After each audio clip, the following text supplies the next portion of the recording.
Isang salita ng payo para sa lahat sa labas, ay ang hindi kailanman maliitin ang sinuman. Sa ibabaw niyan, huwag nang mambuli ng sinuman. Kasi, maaari itong bumalik upang kagatin ka sa likod.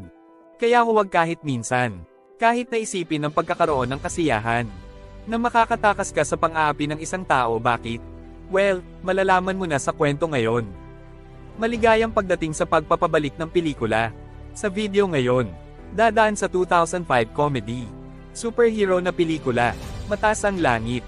Oras na para alalahanin. Simulan na natin. Nagsisimula ang pelikula sa kalooban. Anak ng dalawang superhero na magulang. Ay ang mga magulang ay ang Commander at Jetstream, ang pinakamalakas na superhero sa mundo. Inaasahang makakasama sila ni Will balang araw sa pagliligtas sa mundo. Ngayon ang unang araw ni Will sa Sky High. Ang Sky High ay isang mataas na paaralan para sa mga superhero. Nakatanggap ng tawag ang ama ni Will mula sa mayor. Kailangan niyang umalis kasama ang nanay ni Will para iligtas ang mundo. Gayunpaman, bago siya umalis, hinahayaan niya, malalaman na karamihan sa mga estudyante sa high school ay mas malamang na magkaroon ng isang superhero. Ayaw ng mga magulang, gagawin ni Will.